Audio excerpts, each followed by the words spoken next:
Welcome back to the Justin Thurber Show. I am your host, Justin Thurber, and as always, my co-host extraordinaire, Jim Davidson. How are we doing today, Jim? Doing good. Happy day before the Boston Marathon and 2 days before tax day. On this week's episode, we're going to discuss if you live in Boston, you can get free college. Doesn't matter if you're a resident, doesn't matter your age. They want to give you free college. We're also going to talk about bias incidence reports, and they're coming to a school near you in Massachusetts. And finally, is the Massachusetts state flag problematic? We have linked to the segments are below, or if you're listening on Spotify or a podcast, you can always fast forward to a topic that might interest you. But let's start off with this free college. I think you were the one that showed this to me. Yeah, so it's interesting. So I think this all goes to the problem with college in general and where college has been trending. I think like if you go back to the 1970s, for example, you talk to people that went to college back then, and college was pretty cheap. Most people could pay for college by working over the summer. They could pay for the tuition, not really too much debt taking on. And Yeah. then once the government got involved with student loans, pretty much you had a free pass for all these people to go to college, which is great. But I think what it did is you had a lot of people that weren't getting benefit out of their degrees going to college, and what it did is it allowed the universities to kind of jack up their prices indefinitely into the future, which has completely raised the cost of college in general. Now college has become too expensive, so now guess what? The government's getting involved again in giving free college to everybody Yeah, because that's going to solve the free problem. free college, right? The law of unintended consequences. So we have an we have an article from CNN. I'll read a little bit, and then we can discuss it a little more. All Boston residents are now eligible for tuition-free schooling at Six Community College, regardless of their age, income, or immigration status, under a new plan announced by the city government. City officials announced the expansion of its tuition-free community college plan in a Wednesday news release. The program provides funding for up to 3 years of tuition and fees at six partner institutions, according to the news release. The funding also covers up to $250 per semester in related costs like textbooks and transportation, and debt up to $2,500 for students with an outstanding balance at a partner college. Right off the bat, you sit here and it's free. And again, you said it was state. It's not even state. This is Boston that's deciding this. And you sit there and you shake your head and you're like, how? How and why? Well, it's yeah. The other interesting part of to it. So this is mostly, as article says, on the community college level, and I actually went to a community college for my first 2 years, and the community college is already heavily subsidized to begin with. So the amount that you're paying for community college isn't anything close to what it is for some of the private colleges that are out there. So it's already not like too crazy to pay for over the summer for community college. And there's a lot of programs out there as well. I mean, obviously, anyone that goes through the military has college credits that they can use. So Correct. I think the city is coming in, and because community colleges are already subsidized so much by the state, they're coming in saying, hey, we'll foot the rest of this bill here and make it seem like we're doing a lot more than what we're actually doing. Yeah. I have on a screen, and for people listening, there are six partner colleges eligible: Benjamin Franklin, Cummings Institute of Technology, Bunker Hill Community College, Massasoit Community College, Mass Bay Community College, Roxbury Community College, and Urban College of Massachusetts. Now, I have a big questionnaire here, like all your facts and your questions answered. And one of the questions is, do I need to be a U.S. citizen to apply? No. All Boston residents are eligible regardless of immigration status. So you sit here and you're like, how does that make sense? And not only that, what about the people in the surrounding towns or cities to Boston, right? Like, why why doesn't Somerset get free college? Why doesn't Grafton get free college? Why doesn't Seacom? There's a bunch of towns. Why don't they do it?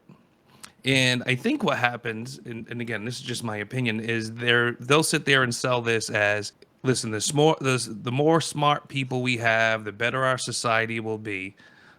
And you sit there and you're like, but does community college make you smarter? I mean, that's general education most of the time.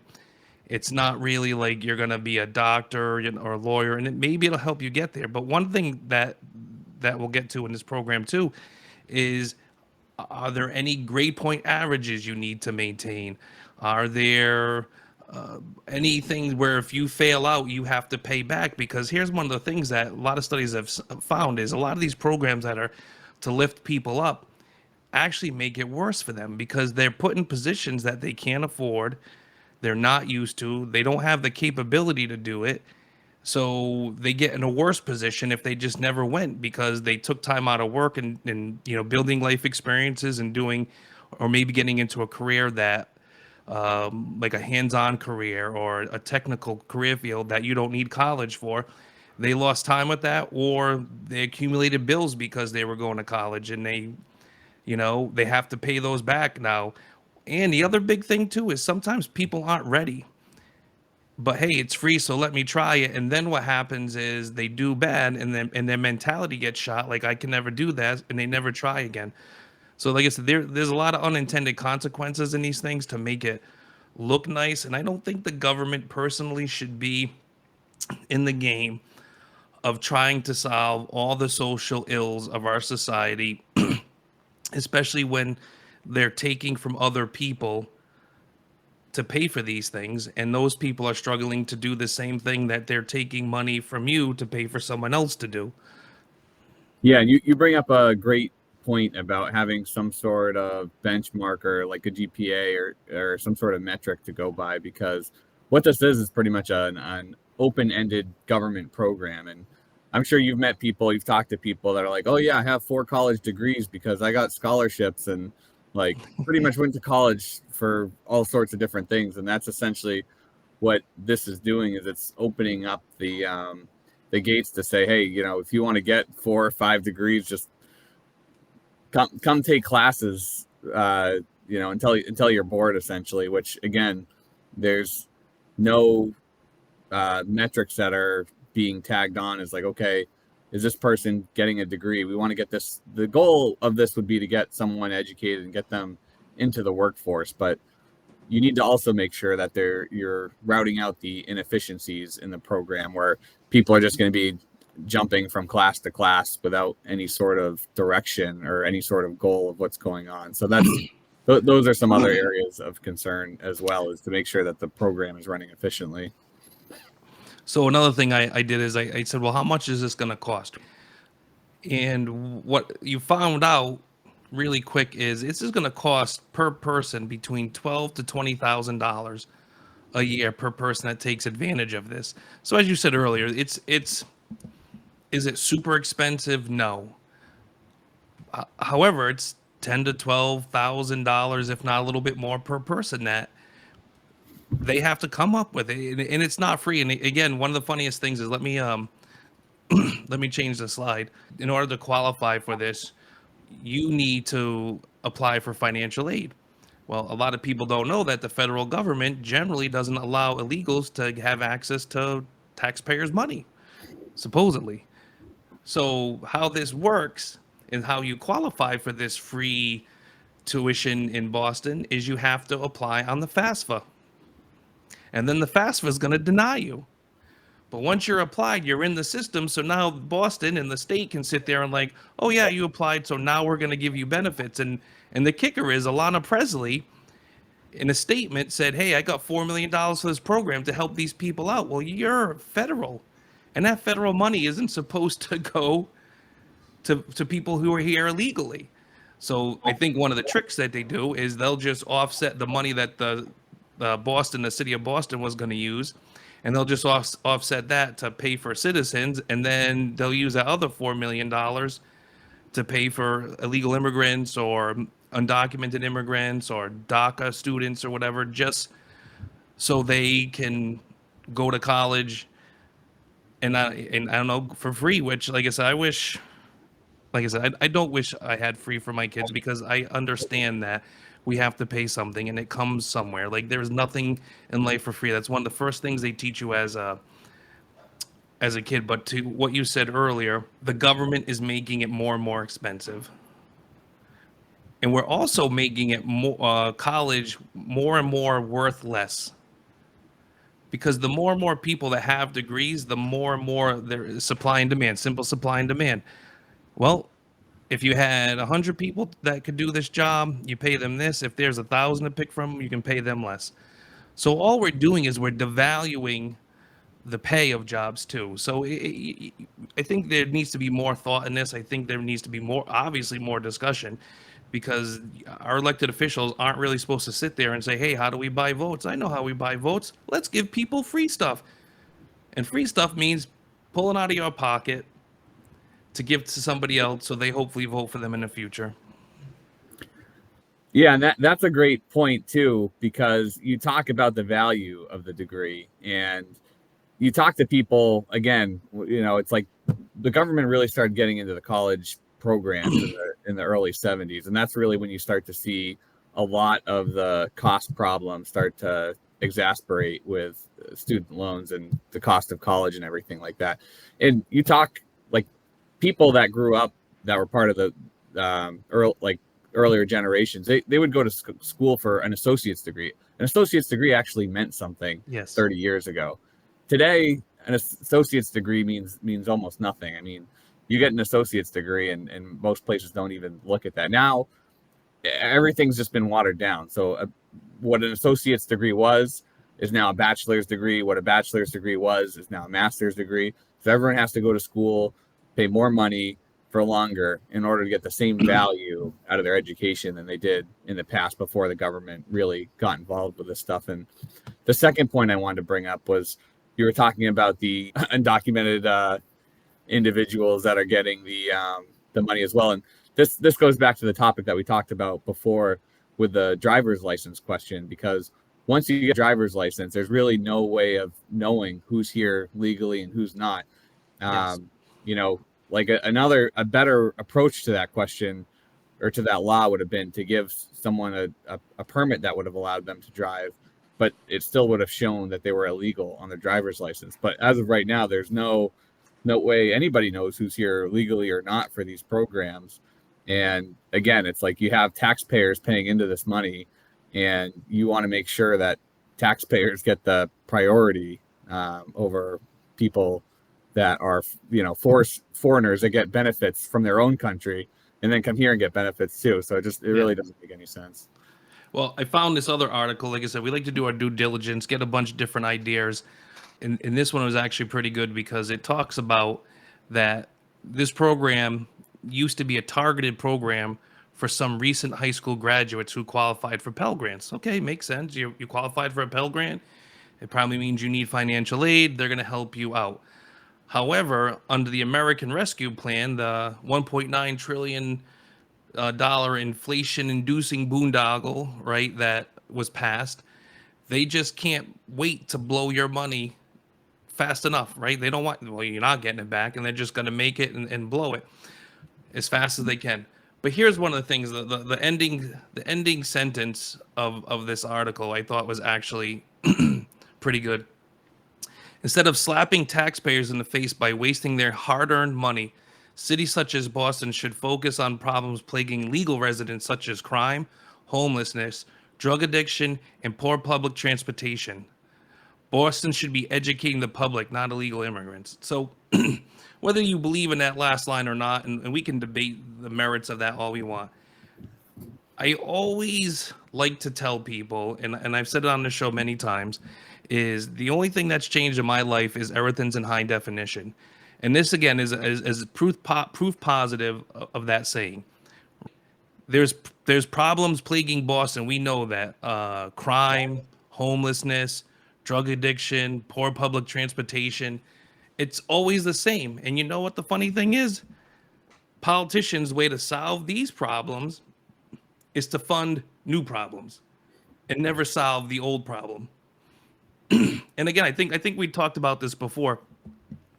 Maybe it's they figure if they solve an actual problem, people won't vote for them, which to me blows my mind. It's the stupidest thing I've ever heard, but it probably is. It probably like if we solve this, then we can't use this as a platform so people will vote for us. It's 100% right. I mean, look at gun violence is a perfect example. Like you could literally solve gun violence overnight if you actually had the political willpower to. Like in Chicago, what's been going on has been just absolutely absurd with the amount of gun violence that's been happening there. And all you really need to do is crack down on it. You need to, you need to. I mean, this goes back maybe to the Father's Day episode that we'll do in a Yes, couple months too. But that's gonna there's be so many awesome. different things that you can do. But again, they want the gun violence so that they can use that to crack down on firearms in the United States. Once you crack down and solve gun violence, then all of a sudden you can't start coming after the Second Amendment. So you can't solve that issue. Otherwise, you're not going to be able to use that as an agenda for the other issue you want to bring down. So you're 100% right on that.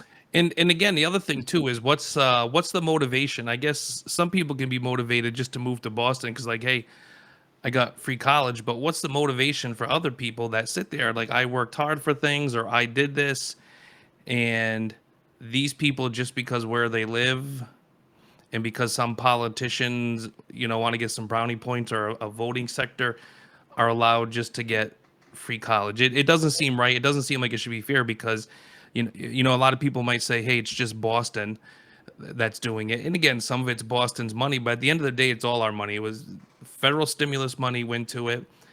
We pay taxes that go to the state. The state helps Boston out with their programs with our money.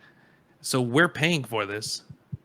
And I, again, I think what's going to happen. There's these threads that are present in all our discussions, and one of them is that our politicians aren't really being good fiduciaries with our money. They're not using our money for what it's intended to do.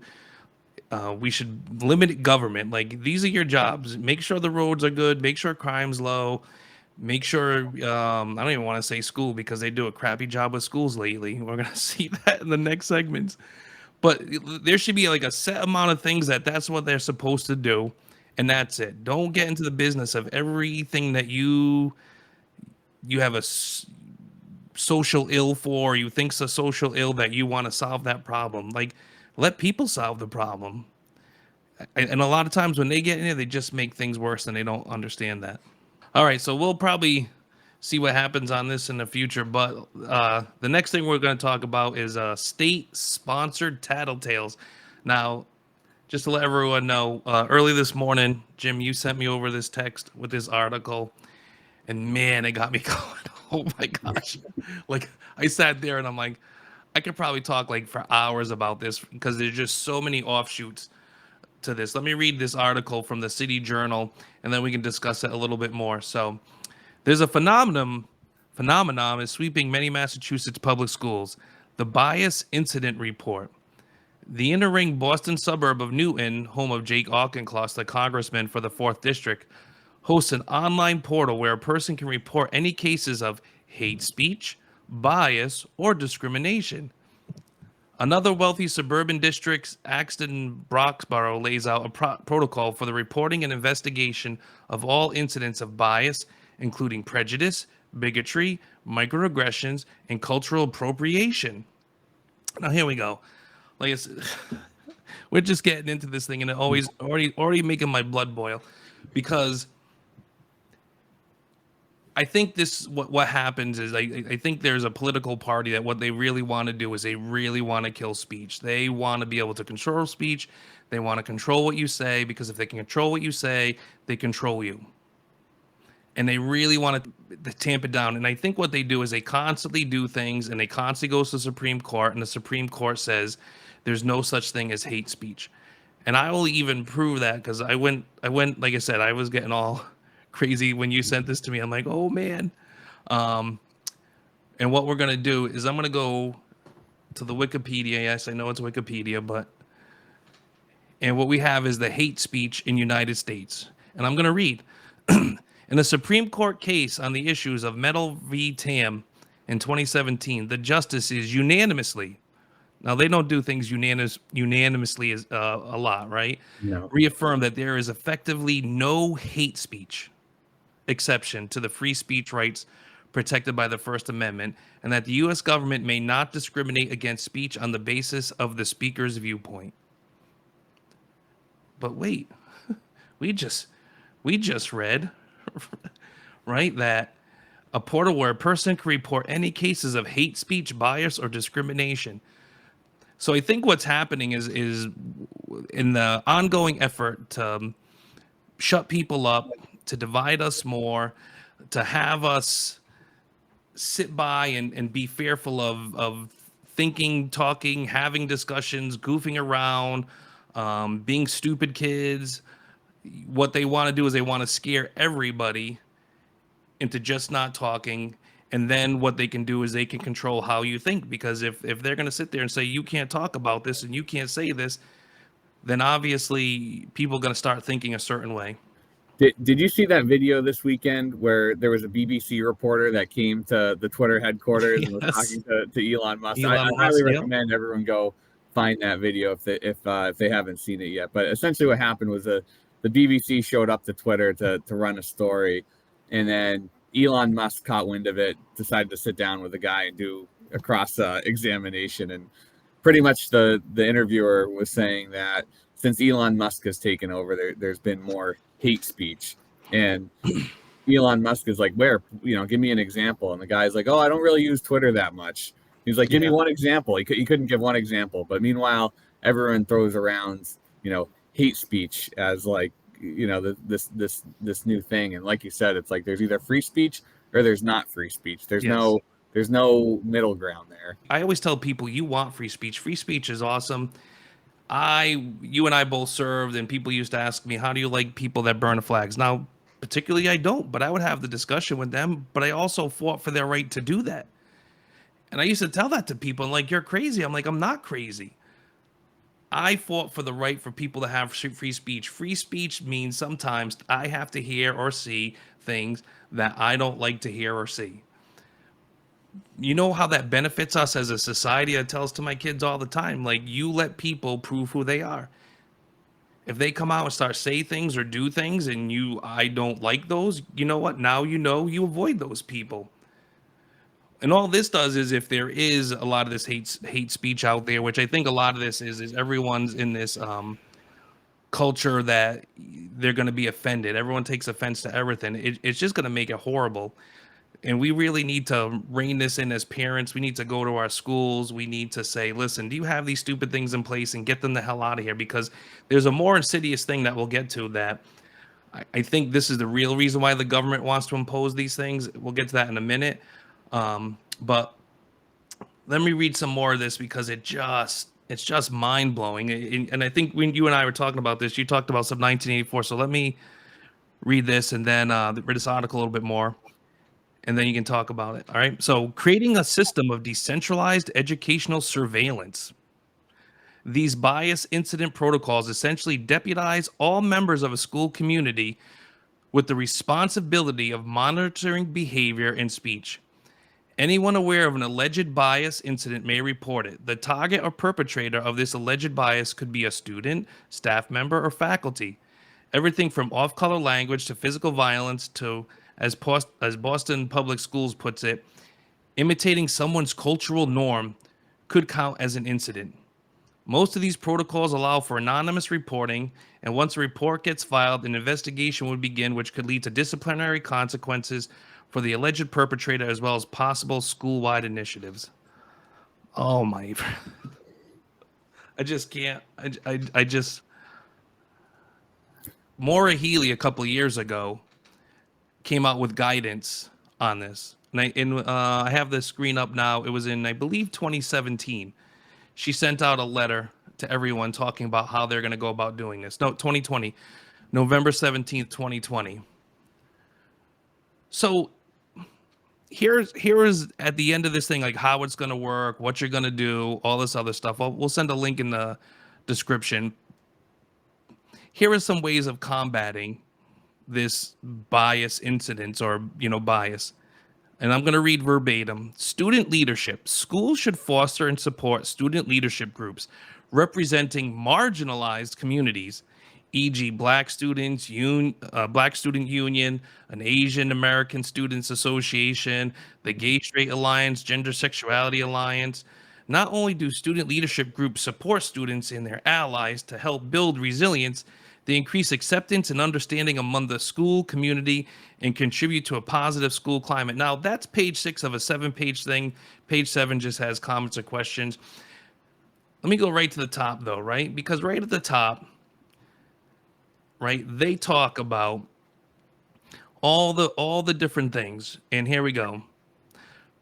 Harassment is a conduct that creates or contributes to the creation of an intimidating or hostile environment for a student because of their race, color, religion, national origin, sex, gender identity, or sexual orientation.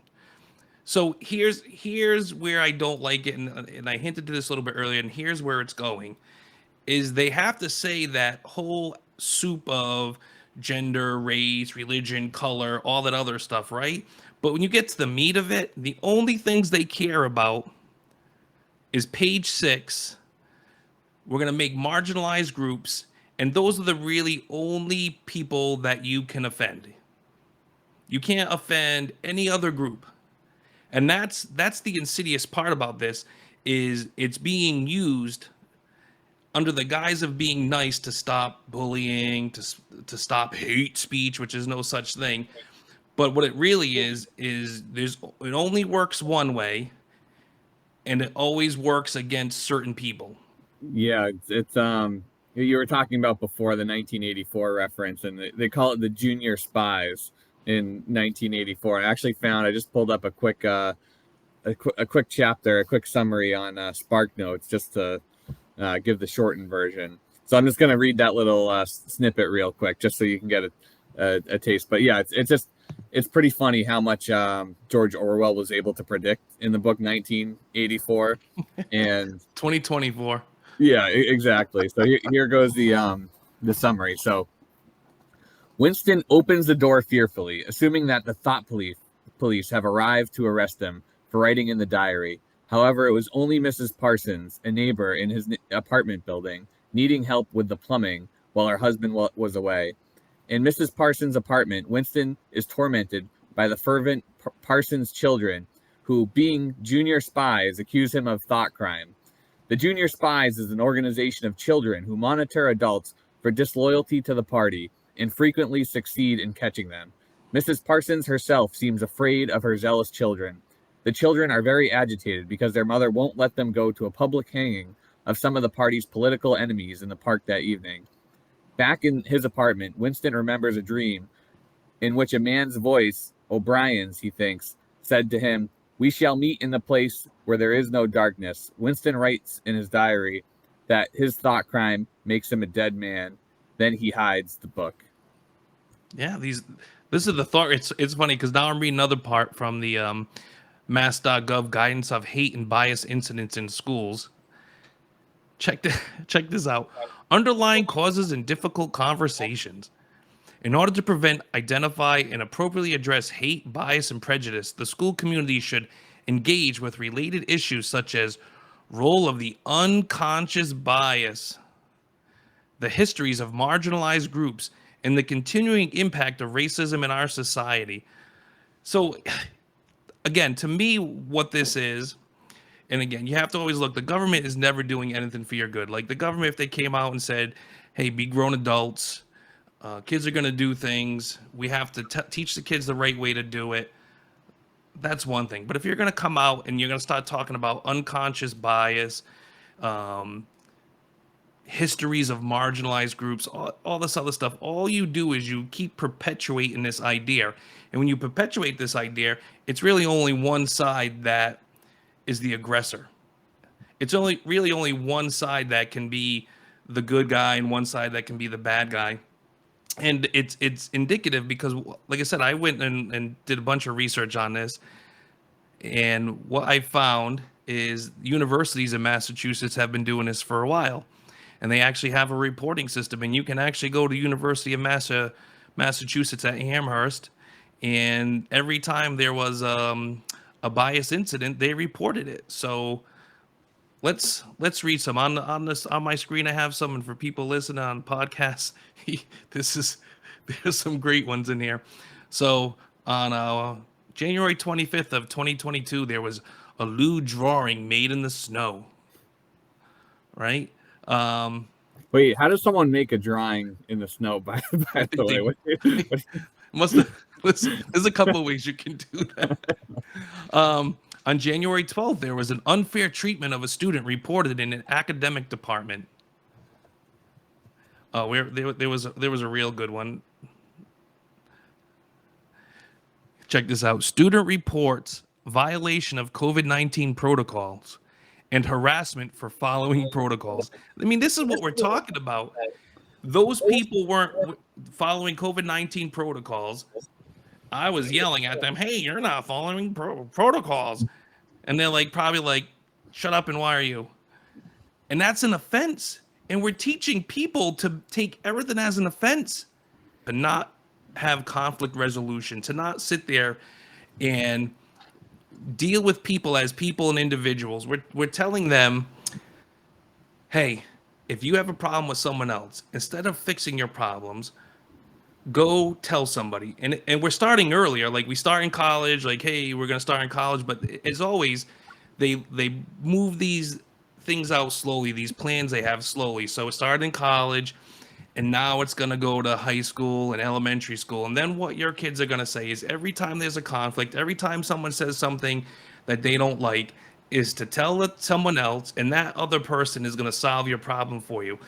And where this leads to, as these kids get older, well, in school it's the teacher, in college a professor. When you're at work as an adult, it'll be your employer. And if your employer don't take care of it, where is it going to go next?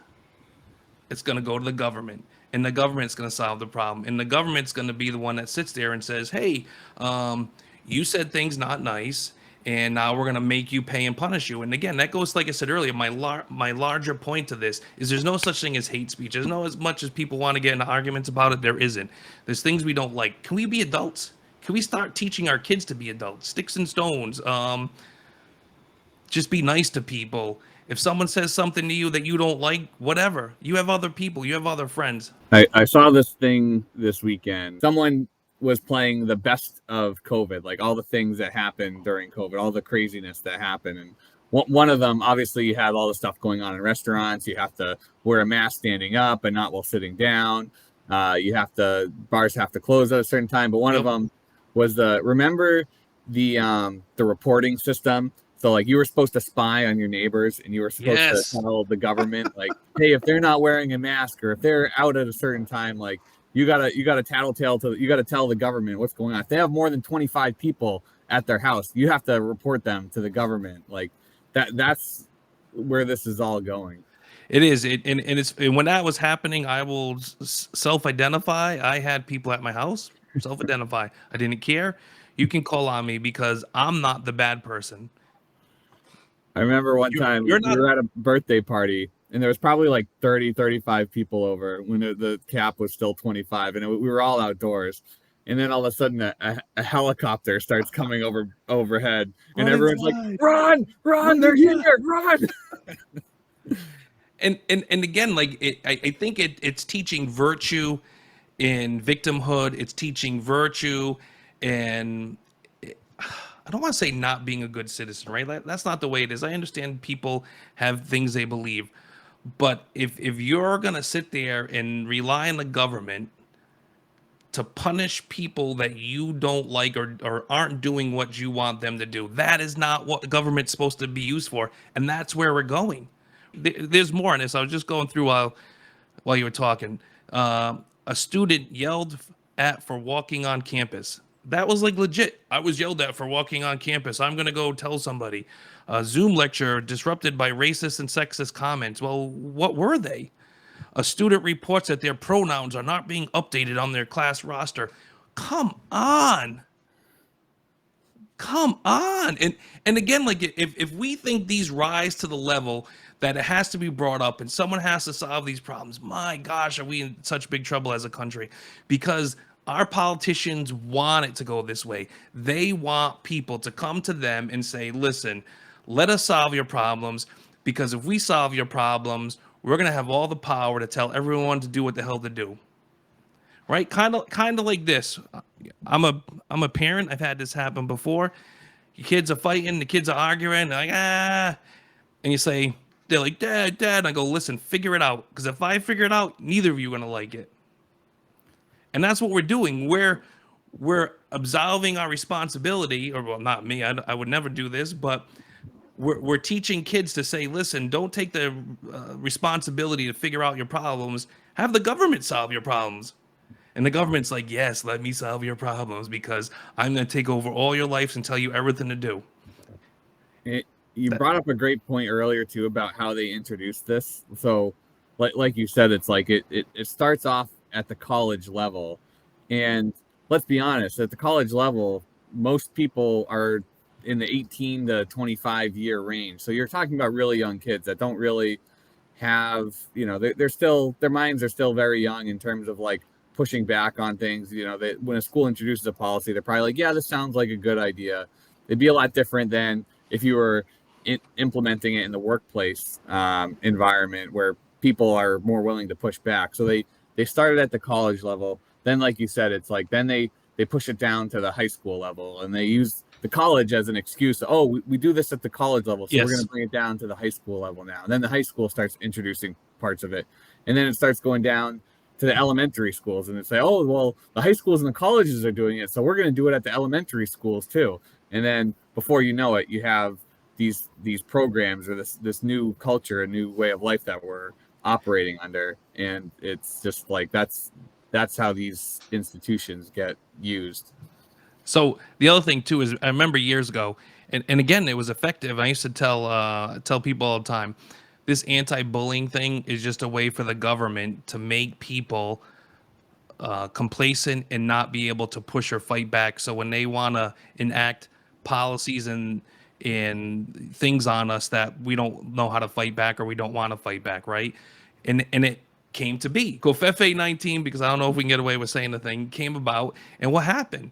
A bunch of people were told to do a bunch of things, and a lot of people, not enough people, fought back. If more people fought back and said, no, this isn't right. And the best thing about a lot of this stuff, right, is they use the term coercion. Oh, like if you're being hateful or someone's trying to coerce you, we just got coerced by our government. A lot of people got coerced by their jobs, by the government. Kids were coerced in the school to wear things and do things they didn't want to do. But they're going to sit there and tell you, if anyone makes you do that, tell us and we'll make them stop. But when we tell you to do it, you have to listen. No. Oh my gosh, it just blows my mind. And again, we need as a people need to actually start realizing that these things that they're doing for the betterment or for our good aren't. It's for their good, and it's a long-term plan. And it probably 10 or 12 years. Every time your kid has an issue, they're gonna want the government to solve it. That's the goal. Yeah, it's exactly right, and it's yeah. People will be like, oh well, the government never put a gun to your head and Yes. told you to do anything. Well, it's like, well, you threatened people's jobs. You like kicked them out of the certain cities in America. Like you couldn't if you. I don't want to go down a rabbit Yeah. hole, there, but yeah, Yeah. it's like the government pretty much tried to take away all your rights if you weren't in compliance with what they were pushing on you. And Sure.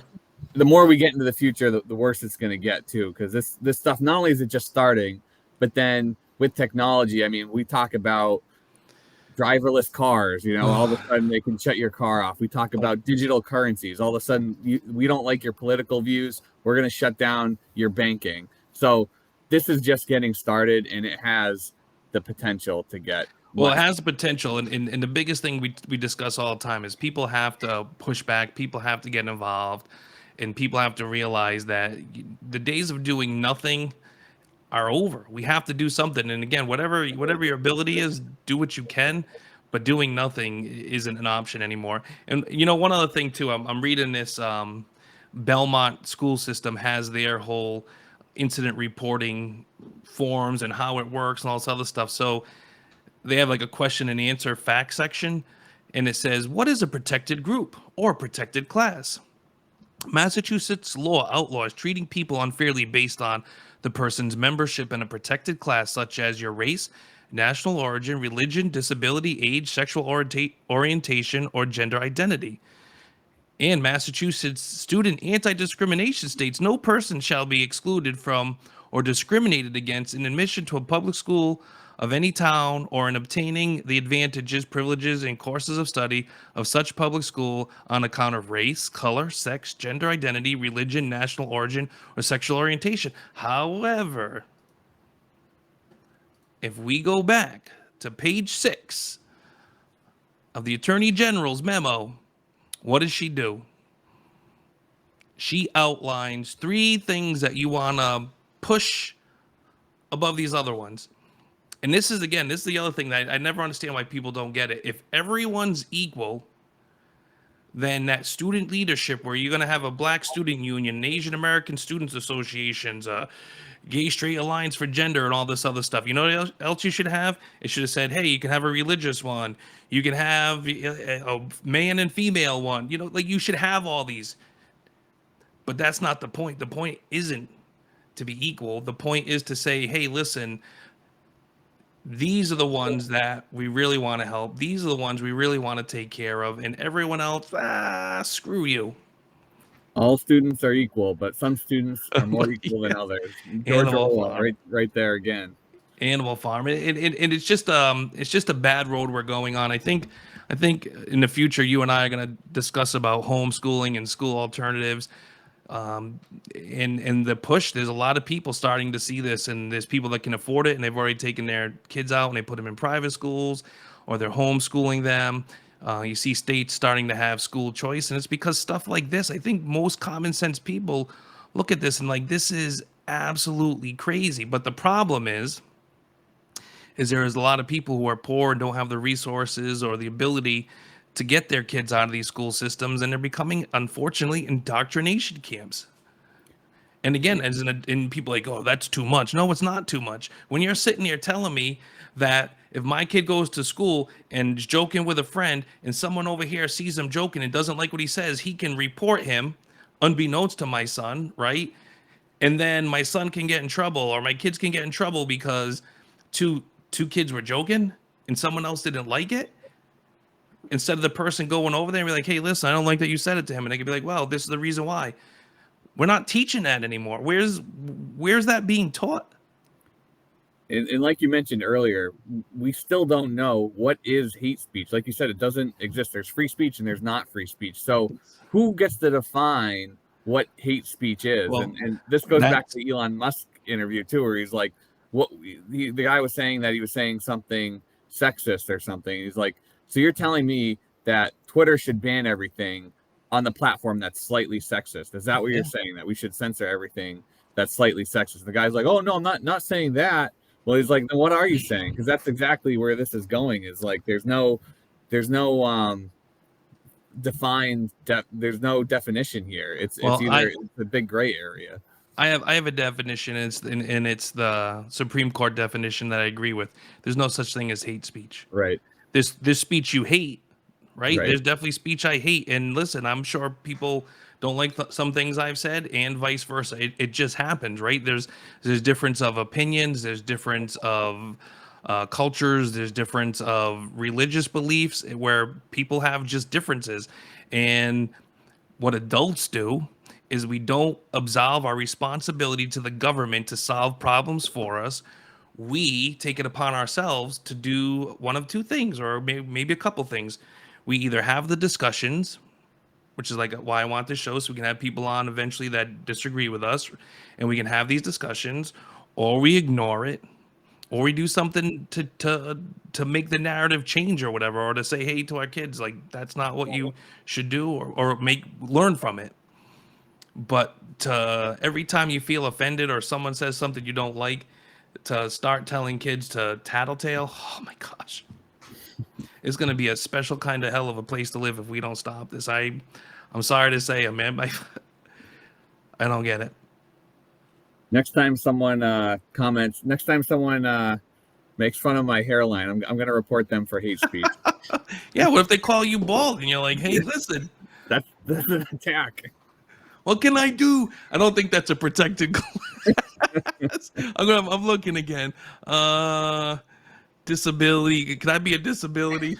My hair Yeah, don't the grow. other thing I used to make fun of too is like left-handed versus right hand too. It's like, all of a Yeah. sudden, it's like, I mean, this is where we're going. It's like you're just like making up, like you're just making up things. It's just like all the left-handed people are going to stand up. Like, can we have a left-handed group? You have all these other groups. Yeah, and to me the other thing is this is from the usually from the party of inclusion. Everything's about inclusion, but if you deviate, they're definitely not inclusive. And I think they're trying to force inclusion by shutting down dissent or differing views. And I don't mind differing views, right? Like I thought we used to be the melting pot.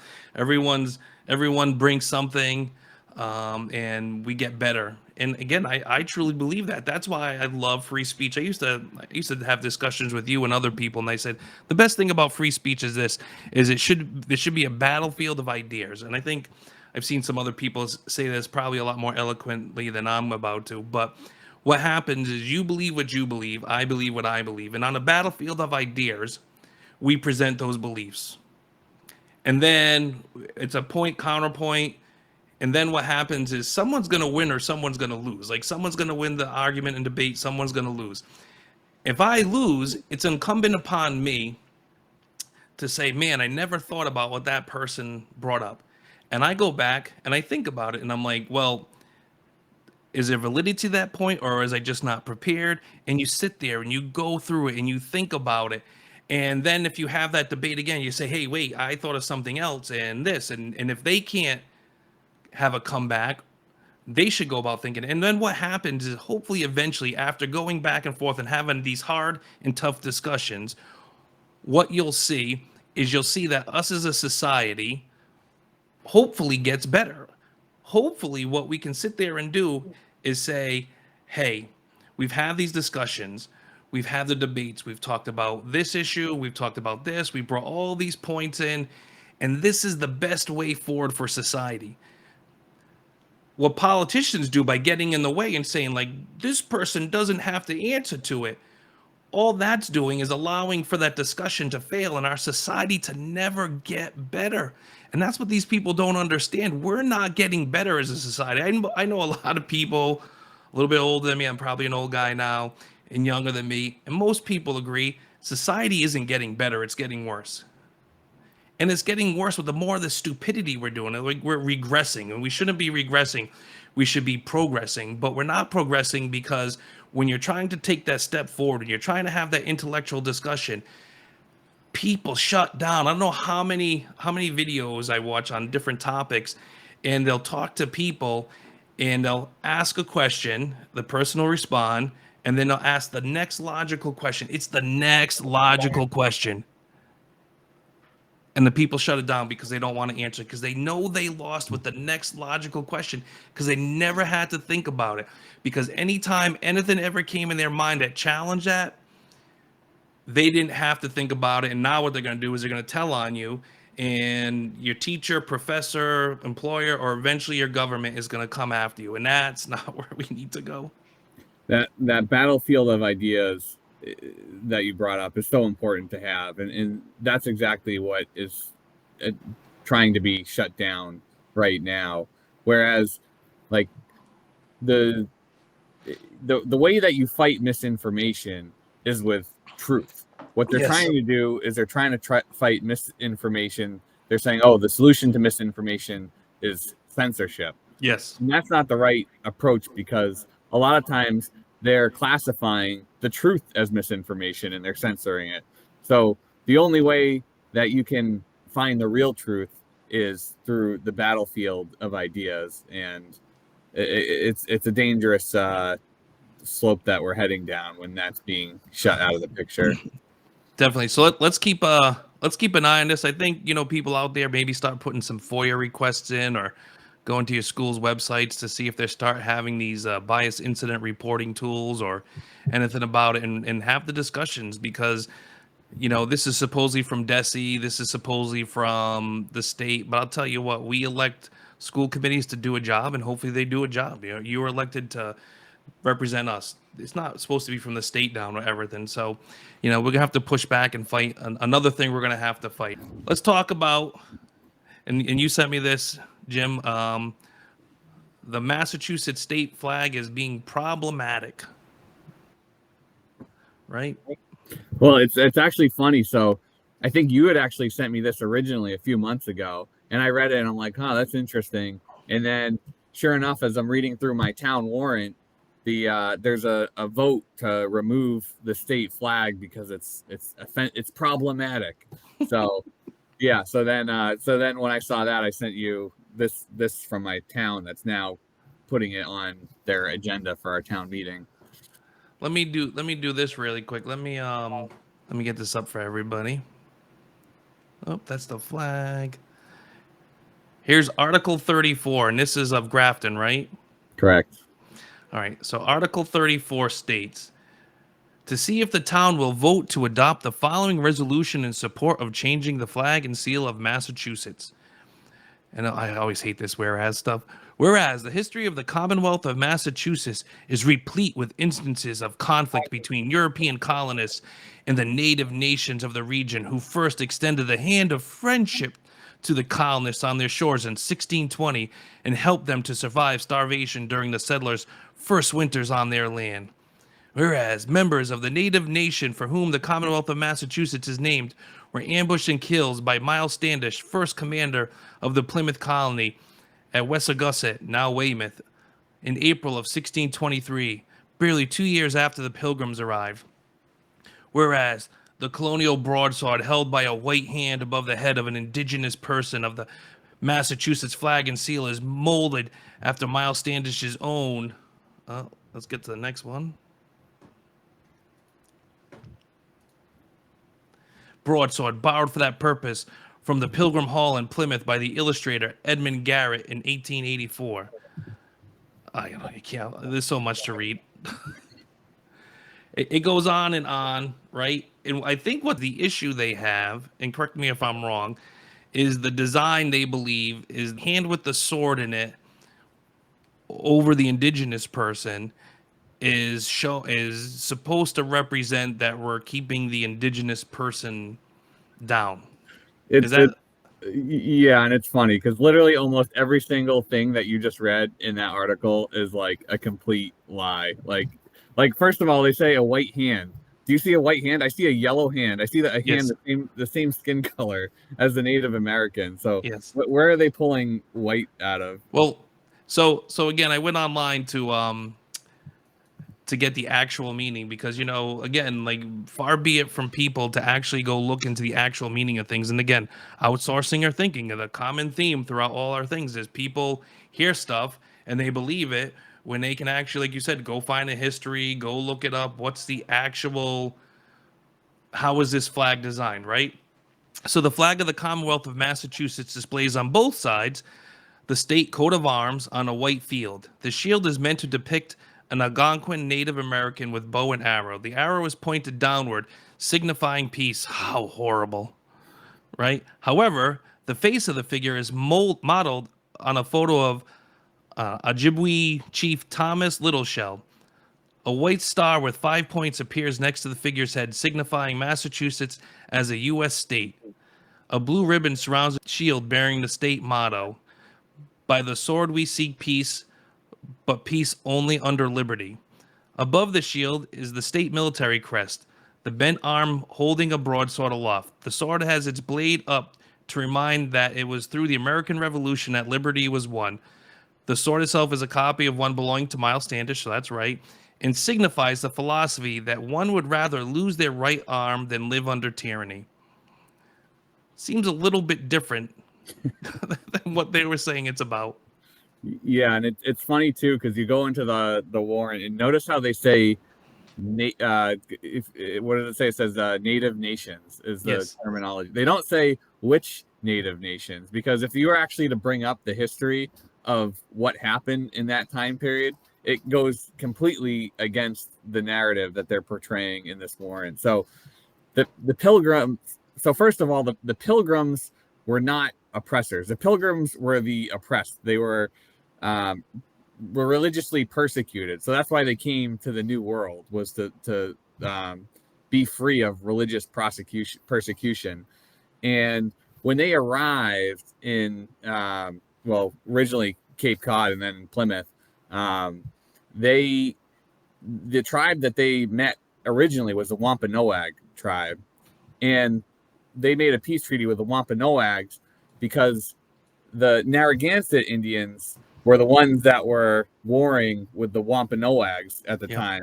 So they came into, a new world, not seeking colonization, but seeking freedom from religion. And they came into a world with a lot of native tribes at war with one another. So the whole narrative that, like, the pilgrims were here with their broadswords and, here to colonize the entire West is a completely false narrative of what Yes. actually happened. And it's funny too, because in they gave like a presentation in town. They're like, oh, we talked with the local Indian tribe about the state flag, and that's the Nipmuc tribe, which is completely different than the Wampanoags and the Narragansett. So it's just they're trying to rewrite history, and they're trying to paint a broad brush over history and really try to confuse people. Well, another thing too, that again, the law of unintended consequences, and I'm bringing up the full screen in a second because there's a nice chief head behind me. But the law of unintended consequences is like when I go get butter now, and Land O'Lakes is just a Land and Lakes, and the Indians removed. So I'm assuming, and just assuming, because it doesn't say what the new Massachusetts flag design should look like, but I'm assuming what they'll probably do is they'll probably take the Indian off it, right? Everything that is offensive to Indians, quote unquote, they take them off of it. And to me, when I was growing up, I always loved it because I'm a little bit older, watch cowboys and Indian stuff, and you like the Indians, you're like, yeah, and they're super cool, and you see them in places, and you're like, oh, they're kind of represented, they're in places, that's pretty cool. And now they're slowly disappearing from view from people.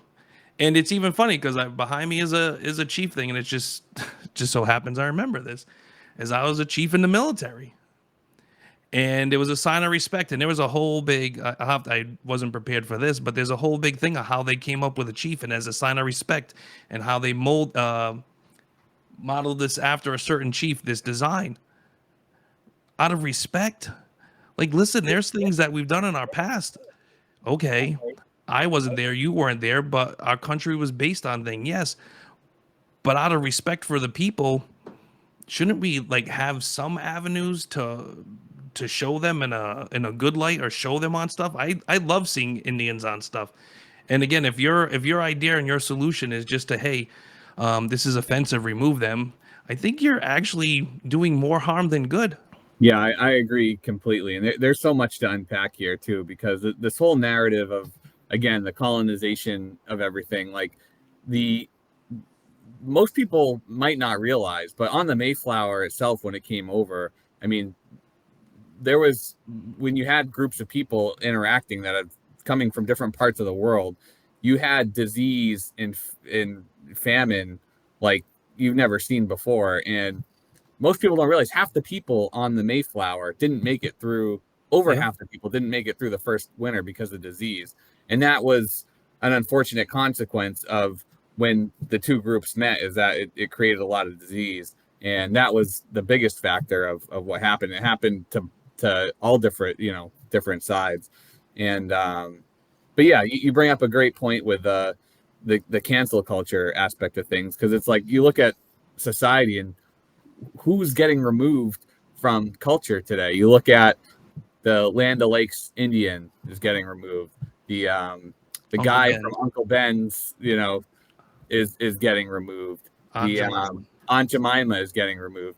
And again, those Yep. companies had to pay royalties to those families. So not only are they removing them, but then those families now are losing income because they're not getting royalties anymore. And then look who's not getting removed. We still have the Quaker Oats guy. We still have the Lucky Charms guy. So it's like Yeah. we're only canceling the people of minority backgrounds. So if we keep going down this path, we're going to have a culture, a society where we don't have minorities on any packaging or anything. It's going to be all, Caucasian people. Or So indescript, right? yeah. So I think I'm going to stand up in this town war, and I'm going to be like, the only genocide that was committed is going to be the cultural genocide of taking all these people off our packaging. And like you said, it's a sign of respect.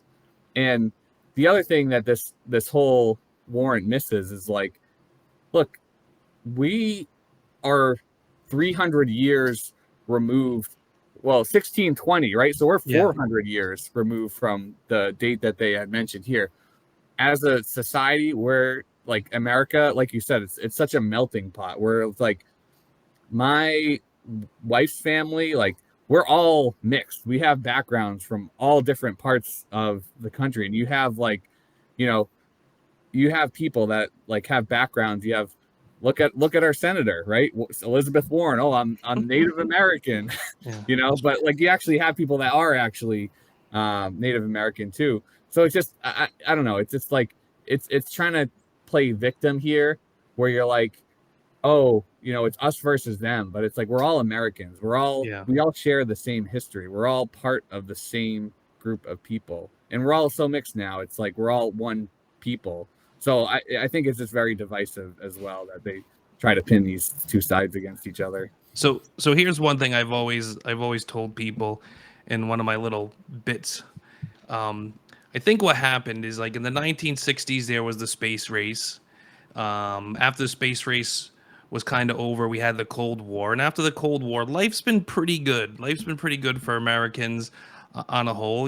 There's been a couple wars, but I think what happens is because things are good and because people want to make a difference, what they start doing is they start getting involved or looking into things. And I think one of the new things that people do is they take offense for other people. I am offended because you're using an Indian. I'm offended because you use this woman's face on your syrup. I am offended because of this. And it's this offense culture, and it's this need to do something. And I think it's a need to do things in everybody, but because some people are busy, raising families, some people are busy trying to keep their job, or doing some other things, that there's people that just have a lot of free time and want to seem like they're actually contributing and they're moving the world forward, and in fact they're doing the complete opposite. They're doing the complete opposite. And like I said, I think when we used to all, when the 9/11 is another perfect example. 9/11 sucked, obviously, but it was great when the whole country came together with a focus. And I think that's my point. When the country was together with a focus on, getting to space and, the Cold War, we're gonna beat them, and we're gonna be better because capitalism's better than socialism or communism. And then 9/11, hey, we're all Americans, we're all in this together. Who are? Let's go do good and great things. And I think that's also indicative of what we talked about a little bit earlier. All this division and separation, and telling on your neighbor and not being able to talk to people. This is just going to amplify things like this more, because now what's going to happen is there's power that these people get from being offended. And like, look, we took on something. But here's the other good point behind this too, is because there was another flag controversy up in Boston where there was a certain flag flying. They said, hey, listen, can we fly a religious flag? And they're like, no, we'll let you fly the pride flag, but we're not going to let you fly your religious flag. And that had to be fought. And again, it's like, who's making these decisions? If everything's supposed to be equal, if we're supposed to celebrate everything, let's celebrate it, or celebrate nothing. Also, if we're gonna have representation, let's have representation. But if you could give me a good reason, or maybe came up with a design, maybe that's one of the problems. Maybe they have a design with a whole bunch of Native Americans on it, and all the different tribes that were here and stuff. Maybe, but what I would hate to see is what happens every time is they remove them. They remove them. How about instead of that, how about we just have a learning? Can't we just have a learning out of this? Like people in high school or elementary school hey, listen, you live in Massachusetts. Here's the flag. Here's what it means. Here's a little bit of our history. I used to go to. I don't know if you went to Plymouth Plantation when you were a kid. I went to Plymouth Plantation. There's still Indians there, still Native Americans, right? You go there, you sit down in their huts with them, and you talk to them, and you go talk to the pilgrims and stuff, and you sit there and you're like, they got along pretty well. But you also know what happens. You know what happens long term, but you also know that's history. Most countries, most nations have fought wars, have done horrible things, and that's no excuse to wipe it away. But I think what has to happen is we have to look back at history, and I think we have an obligation. This should be the obligation that everyone has: is learn from it. We're hopefully at a place, and who knows, like China might be wanting Taiwan, so we might be in a war again, right? But hopefully we'd be at a place that, listen, everyone has their land, everyone has their resources. Let's work together. But this doesn't help working together. All this does is continue the divide, continue the narratives, have us looking backwards instead of looking forwards. And again, we have to look backwards to see where we come from, but we also have to say that's where we came from. Let's do better and let's go forward. And I don't think these people want to do it because they'll get a new flag. It'll be something else they're offended about. Yeah, and here's the thing: if we had leaders from the Narragansett tribe, the Wampanoags, the Nipmucks, like the Cherokee, you name it. Like if all these leaders of these of these tribes that were still here in the United States were like stepping forward and like leading this effort and saying, hey, this is something that we want to change, I would be like, this 100%. But that's not who's stepping forward. Like you said, it's people that are offended for other people. So it's like when you actually talk to these organizations, like I don't hear anyone really saying that this should be changed. So you have this lady stepping up in town meeting that has like the complexion of an iPhone flashlight that's like leading this discussion, and you're like, well, where are the people that are actually victimized by this? Like, let's hear them speak on this. Yeah. Well, there again. So here's the other thing: is there are some people. I did some research. I wish I could have, got some pictures, but supposedly there was one woman who spoke about it, and she was an indigenous person, and she didn't like it. Okay. But again, is it just come down to one person, or can other voices be heard? Like you said, can the Wampanoags come in and be like, listen, we don't mind being represented. Actually make them a little more buff, or make Give it them look a some little, gains. yeah, gives, but can we have that discussion? But here's the thing: how long is this flag? This flag has been around since 1884, and now it's a problem.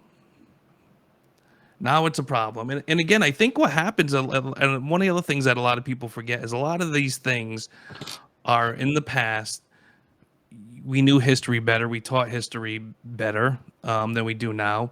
And people said, hey, listen, out of respect and honor for them, we want to do this. And these were kind of like, hey, listen, we can't go back in history and fix this. We can't change what was done, but we respect your contribution. We respect what you did. We wish it was different. So let's honor your sacrifice. Let's honor your legacy and put it on something that people will see all the time. And then you got people come along like, that's offensive. Let's tear it down. So no one knows about it. It blows my mind. I apologize. No, and we know the other reason that we know that that there's an agenda behind this, and it's not just people coming up genuinely upset about the flag, especially in Grafton of all places. Oh, here we Because go. Yeah. if you look at the seal of Grafton, it's a Native American on the town seal. So you're telling me that this group of people, they want to go after the state flag, but they're not even questioning anything, or they're not even mentioning anything about this town seal of Grafton. Maybe that's next. I don't know. But to me, it's more of like there's an agenda behind this to remove the state flag, because if they were genuine and organic, to me, it would make sense that they would also want to put a warrant up to change the town seal, because in my opinion, there's probably more to go after on the town seal than there is on the state flag, but the state flag talks about pushing back against tyranny. So maybe Yeah. that's the reason why they want to get rid of that one.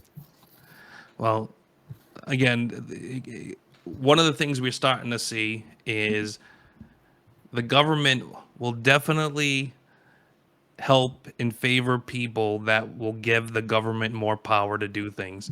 So I think, like, I don't think this is a losing battle. I hope you do stand up, but I do think this is a battle the government likes to get in because, again, if you can silence people, if you can divide people, if you can put people in classes, and if you can say you were bad, you were never here, your family was never here, but we're inherently bad people because what we did 400 years ago, they're going to use that. And what we have to start doing is telling the government, you know what, you have a limited jobs to do. You should only be doing certain things and back off on everything else. But the problem is a lot of people now want to use the government as a cudgel to get what they want, and the government is more than happy to take that because the more they take that, the more power we give them, and then it's going to be tyrannical. And I don't know if I'm going to have to lose my right arm, is it, or whatever, to not live under tyranny, but you're going to have to give up something. You're going to have to give up something. So what we really need to do is again, maybe like we said earlier when we talked about the bias incident report, is have these discussions with these people.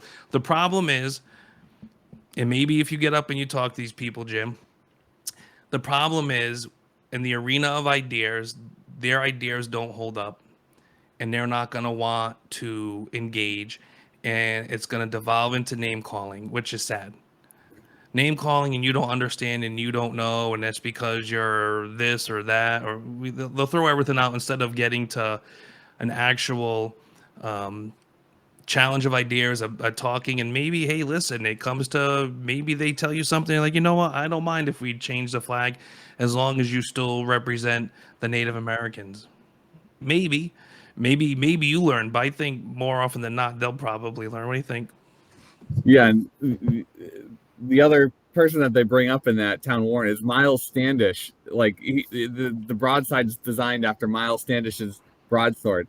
Miles Standish, he was like a journeyman. He was there to protect the pilgrims from like wolves, and like, you know, he was like these are a bunch of religious people that are coming in, sailing across the world and starting in a new world. He was like kind of the muscle to protect them. Like he was long dead before anything that they're talking about happened, you know. And but he's used as like the main one of the main targets in this warrant. So it's just absolutely shows how crazy people are willing to rewrite history and really change the truth in order to you know, pretty much get what they want, and like you said, use the government to get what they want.